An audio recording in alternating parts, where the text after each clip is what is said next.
Welcome to You Can Be Healed with Connie, Episode 6.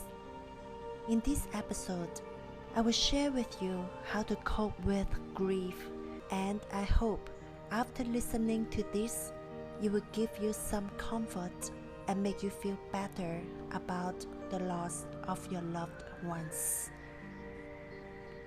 I know this is a heavy topic, and before I get started, I want to bring you to a comfortable state and send you unconditional love to make you feel protected and safe. Please do not listen to this if you're driving, and you can listen to this later when you're home.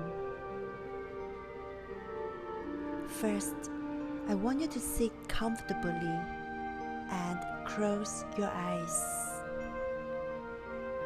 Take a deep breath and make yourself feel relaxed and safe.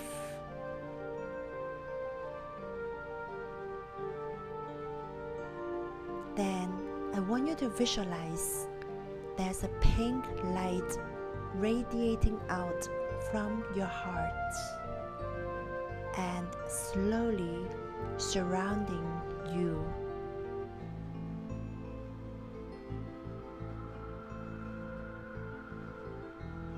Now, picture yourself covering and wrapping by this beautiful pink light bubble.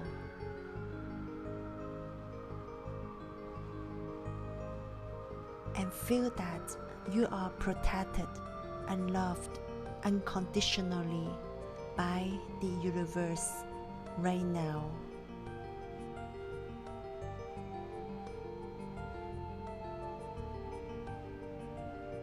Now, let's get onto the episode, and I would like to start it with a Buddhist story.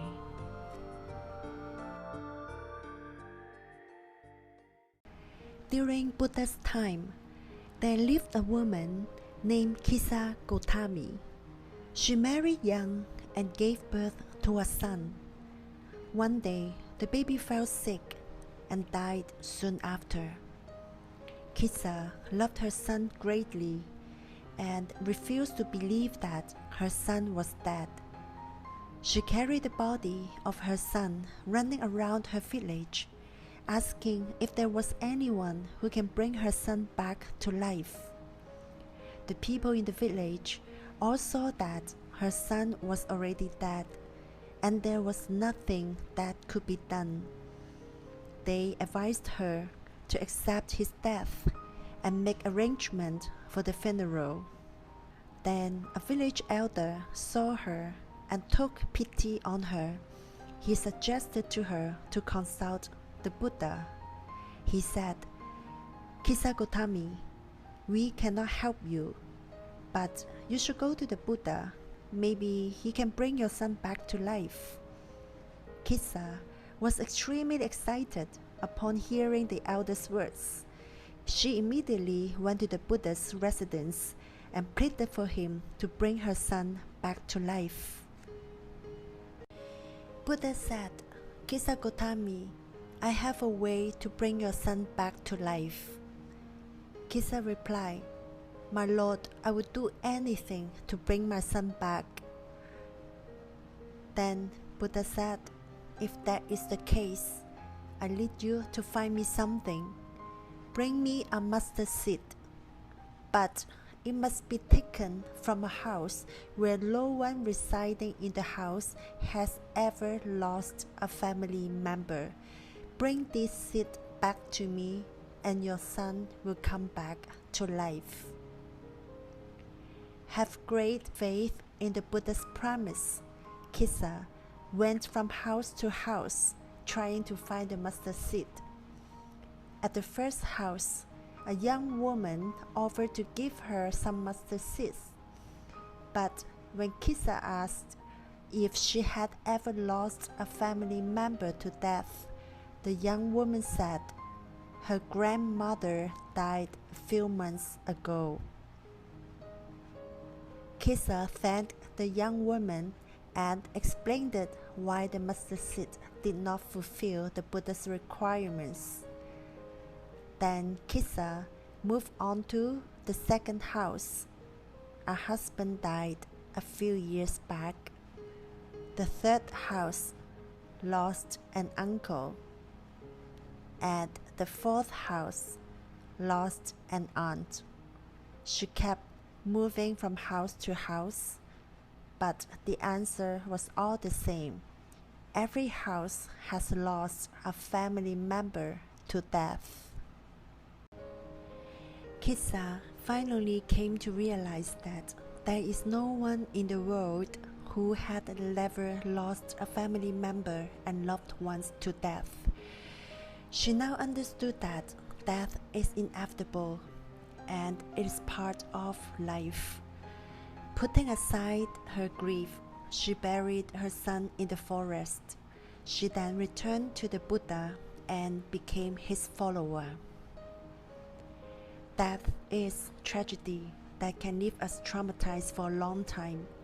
Like Kisa, we wish to bring our loved ones back to life. It's difficult to accept that we won't see them ever again. However, we cannot change the truth of death, but there is a way to deal with it. One of the teachings in Buddhism is the lesson of impermanence, that everything comes into being will go out of being.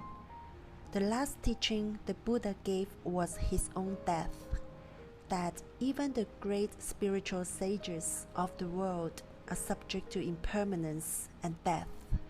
If we resist or reject this universal truth, unhappiness and sorrow will follow, because we will be in direct opposition to how things actually exist. Although understanding impermanence doesn't take away our grief, however, like Kisa, we can realize that death is universal and happens to everyone. There isn't one person who is excluded. We cannot fight it. We can only cope with it through seeing it coming. As Buddhist advice, the first step toward coping is acceptance. Denial only makes the experience worse. The parable of the mustard seed teaches us that we are not alone in our experience. Perhaps accepting death and realizing that it happens to everyone on this planet could help us deal with life better. We can learn to stop taking others for granted and be more appreciated for their presence. Most importantly, we may stop taking our own lives for granted, knowing that death is coming for us as well. That can entirely change our perspective on living our life. Grief is a universal experience touching all of us. It is a process, and we all have our own time here in this lifetime. Give yourself time and space to heal yourself with compassion, gentleness, and acceptance. Learn to let go of any blame that you have for yourself, such as all the should-haves. Remember that your loved ones don't want you to hold on to guilt and blame. They want you to be happy. When your loved ones pass away, they are going somewhere better and happier. They are being relieved from their pain and their struggles that they were facing here. Sometimes, when your loved one dies, you may feel guilty that you didn't get a chance to do more for them or to have a final conversation with them. They do not want you to feel guilty about what you have or have not done. They only want the best for you. They want to see you happy and live your life to the fullest during your time here. Trust that they are very happy right now, up above, without any pain and struggles. I would like to share another real story, and I want you to take this with an open mind and open heart. There is an Indian lady named Anita Mojani. She is from Hong Kong, and she is the New York Times bestseller for her book about her near-death experience. Anita was diagnosed with lymphoma after finding a lump on her neck in 2002. And in 2006, despite all the extensive conventional cancer treatments, her doctors informed her and her family that it was too late to save her life. Anita lay in a coma for 30 hours, and during that, she had undergone a near-death experience. She was in that realm where she met her father, who died 10 years earlier. Perhaps we can call the realm as heaven. When she was there, she felt that tremendous unconditional love wrapping her and surrounding her, that kind of love that she had never ever felt in her life before. Anita mentioned after her father passed away, she was always have that regret and blame herself that she was not a good daughter. Until she met her father in heaven, she came to the realization that her father has been always loved her unconditionally, regardless of what she did, and he only wants the best for her and wants her to be happy. She also experienced that no matter how much suffering or pain that person had experienced in their lifetime here, all the pain will be gone immediately after their transition, and it will be replaced by pure unconditional love. They really don't want you to live your whole life in grief. Her father was the one who told her to come back and live her life fearlessly. She then woke up from the coma, and she was completely healed and cancer-free after 5 weeks. If you want to learn more about her inspiring story, I have put a link of her book in my description below for your reference. And the reason why I'm sharing Anita's story is because I want you to know that the loss of our loved ones do cause us so much pain and sorrow. Yet, knowing that they are right now in such a beautiful and peaceful place without any suffering should have brought us some peace. Instead of grieving, we can think of a new way to support our healing. We can be thankful and grateful to have that person once in our life. Imagine of all the living beings in the world, we were blessed to be close to them and to be part of their world when they were here. They may not be here physically, but their love and memories will always be with us, and they have now become our guardian angel. If the grief is too heavy for you that affects your day-to-day life or your health, please seek for professional help.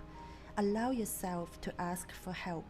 Your loved ones really don't want to see you suffer and struggle because of their past.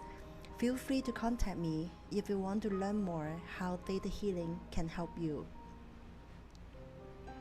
When we remember the impermanence of people and things, we will know how to cherish and be thankful for everyone and everything in our lives, and live with greater purpose.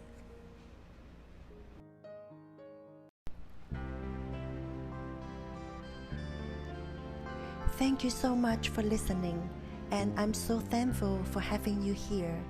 I hope this episode brings you lots of love and comforts your heart. I'm sending you and your loved ones love and light, and I wish you all joy, happiness, health, and abundance. Feel free to comment and let me know your thoughts. do give me a like and subscribe to my YouTube channel to get notifications on my upcoming episodes. Stay blessed, everyone, and be happy. I will see you in my next episode. Lots of love to you.